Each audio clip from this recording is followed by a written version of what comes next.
You know, there is a quote that gets thrown around every single day in the finance world. You have probably seen it on Instagram or LinkedIn or embroidered on a pillow somewhere. They say Albert Einstein called compound interest the eighth wonder of the world. He said, "He who understands it earns it. He who doesn't pays it." It is a beautiful quote. It makes you feel smart just saying it. But I have to be honest with you. I think 99% of the people who quote that have absolutely no idea what it actually means. When you hear compound interest, where does your mind go? I bet it goes straight to a calculator. You start thinking about APY, you start thinking about the S&P 500, you start thinking about dollars and cents accumulating in a Roth IRA, and don't get me wrong, that is part of it. But if you think compounding is just a mathematical trick to make your bank account get bigger, you are missing the point. You are staring at a single leaf and you are missing the entire forest. Compounding is not just a financial concept. It is a fundamental law of physics. It is the operating system of the universe. It applies to your money, yes, but it applies even more aggressively to your health, your relationships, your reputation, and your wisdom. I want to take you back to a time in my life when I didn't understand this. I was working on Wall Street in the late 90s. It was the dot-com bubble. The energy in New York City was electric, but it was also hysterical. I had clients, smart people, doctors, lawyers, who would come into my office and scream at me because their portfolio only went up 12% that year, while their neighbors' tech stocks were doubling every 3 months. They didn't want the eighth wonder of the world. They wanted magic. They wanted to compress time. They tried to force the outcome without respecting the process. And I literally watched with my own eyes as that impatience destroyed them. When the bubble burst in 2000, it wasn't just their money that evaporated, it was their confidence, it was their marriages, because they had built their entire lives on a linear, fragile idea of fast, rather than the exponential, sturdy foundation of slow. So today, we are going to go deep. We are not just going to talk about money. We are going to talk about the architecture of a life that gets better, easier, and richer with every passing year. We are going to look at the philosophy of the man who arguably invented the American concept of success, Benjamin Franklin. Now, when you think of Ben Franklin, maybe you think of the kite and the lightning, or you think of the $100 bill. But I see Franklin differently. To me, Franklin was the patron saint of the slow fortune. He started with nothing. He was a runaway apprentice. He had no money, no connections, and frankly, he had a bit of an ego. He wasn't a born saint. He loved to argue, he wasn't great with his diet, and he had plenty of vices, but he did something that most people never do. He treated his character like an investment portfolio. He understood that who you are today is a result of the compound interest of your habits over the last 10 years. Let's look at his most famous saying, "Time is money." We have ruined this phrase. In our modern hustle culture, when people say time is money, they mean hurry up, don't stop working. Every second you are resting is a dollar lost. It induces it makes you feel guilty for taking a nap. That is not what Franklin meant. When he wrote that in advice to a young tradesman in 1748, he was talking about opportunity cost. He was saying that time is the raw material of existence. When you waste an hour, you aren't just losing that hour, you are destroying the seed of everything that hour could have grown into. Think about it this way. If you take $1 and throw it in the trash, you haven't just lost $1. You have lost the 10 cents of interest that dollar would have earned next year. And you lost the interest on that interest 10 years from now. By throwing away the seed, you are killing the entire orchard. It is the same with your time. When you spend an evening doom scrolling on your phone, getting angry at strangers on the internet, or numbing yourself with things that don't matter, you aren't just killing time. You are killing the skill you could have learned. You are killing the connection you could have made with your spouse. You are killing the peace of mind you could have cultivated. Franklin realized that if he could just get 1% better at his virtues every day, if he could just be a little more temperate, a little more frugal, a little more industrious. The payoff wouldn't be linear, it would be exponential. He didn't try to become perfect overnight. He knew that was impossible. He created a system, a ledger. He literally tracked his behavior like a calm accountant. He understood that the heavy lifting of success isn't done by intense bursts of effort. It is done by the quiet, invisible force of time acting on good habits.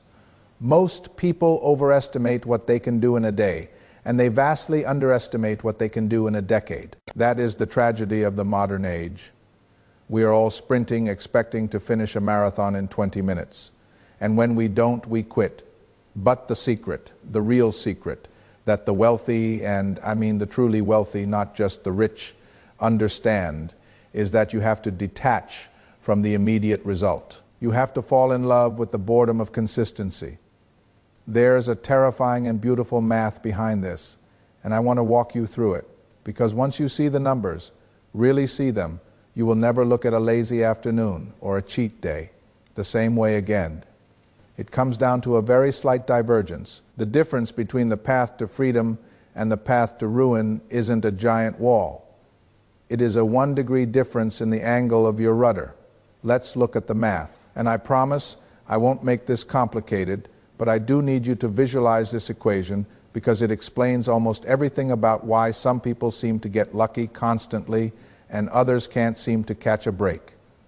If you get 1% better at something every single day for a year, mathematically, that is 1.01 to the power of 365.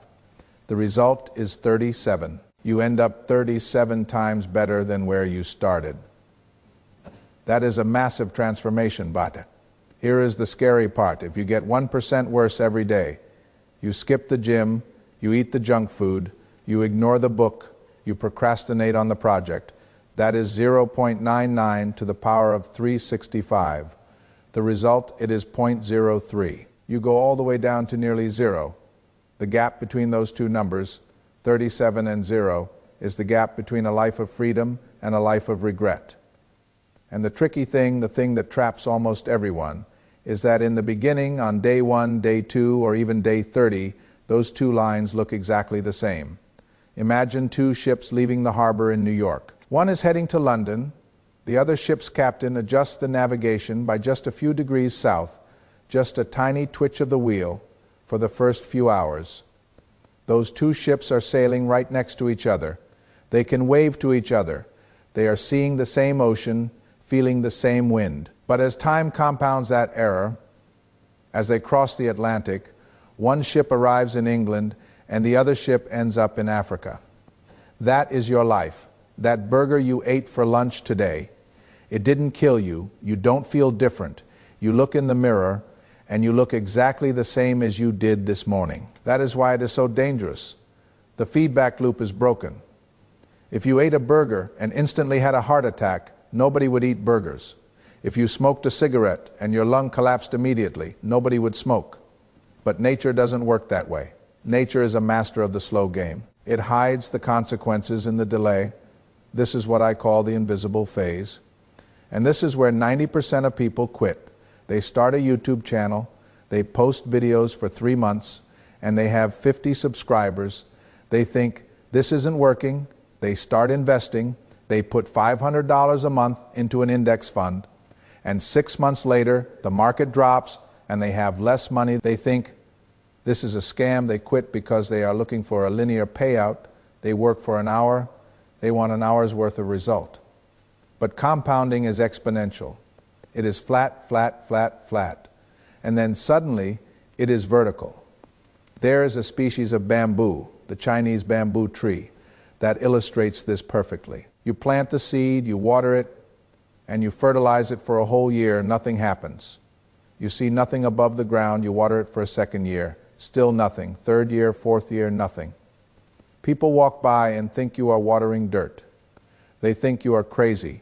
But in the 5th year, in a span of just 6 weeks, that bamboo tree shoots up to 90 feet tall. Now, the question is, did it grow 90 feet in 6 weeks? Or did it grow 90 feet in 5 years? The answer, obviously, is 5 years. If you had stopped watering it in year 3, it would have died in the ground. That tree was building a root system massive enough to support the weight of the growth that was coming later. That is what you are doing right now. If you are putting in the work and you aren't seeing the money yet or the recognition yet, you aren't failing. You are building roots. You are in the invisible phase. So how do we apply this? How do we actually build a slow fortune without losing our minds waiting for the bamboo to grow? We need to look at the 3 specific engines of compounding. Most people only turn on one engine, the money engine, and they wonder why they aren't moving fast enough. But a truly wealthy life runs on 3 engines firing at the same time. The first engine is financial capital. This is the one everyone knows, but very few people actually respect. The rule here is simple, but it is boring. And because it is boring, people try to spice it up with gambling. They buy crypto, they trade options, they try to time the market, they are trying to be the hare, but the tortoise always wins. There's a concept called the rule of 72. If you want to know how long it takes to double your money, divide 72 by your interest rate. If you get a 10% return in the stock market, your money doubles every 7 years. 7 years sounds like a long time, but let me tell you, as a 65-year-old man, 7 years is a blink of an eye. If you can double your money every 7 years and you let that ride for 4 or 5 cycles, you don't need to be a genius, you just need to be patient. The biggest mistake I see young people make is thinking they need a lot of money to start compounding. They say, Alex, I'll start investing when I make more money. That is a trap. You don't need huge capital, you need huge time. $100 invested at 20 years old is worth infinitely more than $1,000 invested at 50 years old. The dollars you spend in your 20s are the most expensive dollars you will ever spend because you are robbing them of 50 years of growth. When you buy that overpriced card to impress people you don't like, you aren't just spending $30,000. You are spending the $500,000 that $30,000 would have become by the time you retired. But money is just the first engine. It is the easiest one because it is passive. You set it and forget it. The next 2 engines, these require your blood, sweat, and tears. These are the engines that actually make you rich. Let's talk about the second engine, competence compounding, or as I like to call it, skill stacking. Jim Rohn, one of the greatest business philosophers of the last century, used to say, income seldom exceeds personal development. Most people want the promotion. They want the raise. They want the business to explode, but they haven't upgraded their internal software. They are trying to run high-performance applications on an operating system.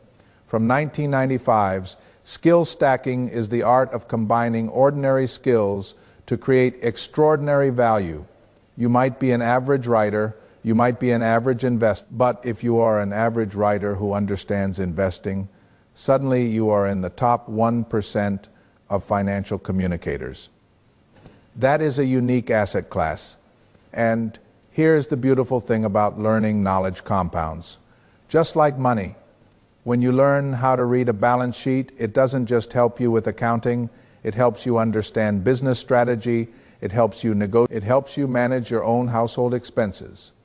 One piece of knowledge becomes a lens that clarifies everything else you look at. In this era of AI and automation, shallow skills are being demonetized. If a robot can do it, the value of that skill is racing towards zero. But deep skills, critical thinking, emotional intelligence, the ability to connect disparate ideas, those are becoming infinitely more valuable. So ask yourself, what are you learning today that will make you obsolete? Proof in 10 years. If the answer is nothing, you are in trouble. You are standing still on a moving walkway that is going backward. And this is the one that most ambitious people overlook because they are too busy hustling. It is reputation compounding. Warren Buffett put it best. It takes 20 years to build a reputation and 5 minutes to ruin it. If you think about that, you'll do things differently. In the world of business, trust is speed. If I trust you completely, we can do $1 million deal with a handshake. If I don't trust you, we need lawyers, contracts, audits, and months of due diligence. Trust lowers the friction of the universe when you are known as someone who delivers, someone who tells the truth even when it hurts, someone who shows up on time. That reputation precedes you. Opportunities start coming to you. You stop chasing, you attract. Franklin knew this. He didn't practice his 13 virtues just to feel holy. He practiced them because he knew that in a small community like Philadelphia, his character was his credit score. He wanted to be the most reliable man in the colonies.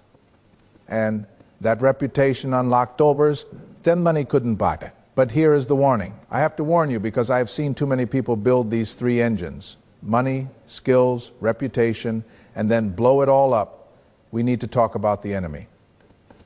Charlie Munger, the late partner of Warren Buffett, had a first rule of compounding: never interrupt it unnecessarily. That sounds simple, right? Just don't stop. But human beings are not designed to sit still. We are evolved to hunt, to gather, to react to danger. We are hardwired for novelty. We get bored. And boredom is the silent killer of wealth. When things are going well, when the graph is slowly ticking up, we get an itch. We think, this is too slow. I need to speed this up. So we take a massive risk. We leverage up. We bet the farm on a sure thing. We try to time the market. Or we get shiny object syndrome. You spend 3 years building a bakery. It is finally starting to work. And then you see your friend making money in real estate. So you sell the bakery and start flipping houses. You just reset your compounding clock to zero. You went from being a master baker to a novice investor. You are digging 1,000 shallow holes instead of one deep oil well. And then there is the most dangerous interrupter of all, debt. If compound interest is the 8th wonder of the world, debt is the 8th wonder of hell. It is negative compounding. It is the mathematical inverse of freedom. When you have high interest consumer debt, you are working for yesterday. You are paying for the ghost of a meal you ate last month or a vacation you took last year.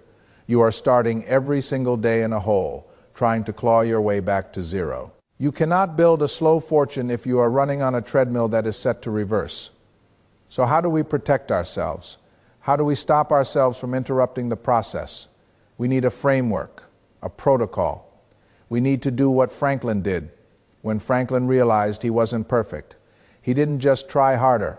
He built a system. He created a little book. On one page, he listed the virtues he wanted to acquire: temperance, silence, order, resolution, frugality, industry, sincerity, justice, moderation, cleanliness, tranquility, chastity, and humility.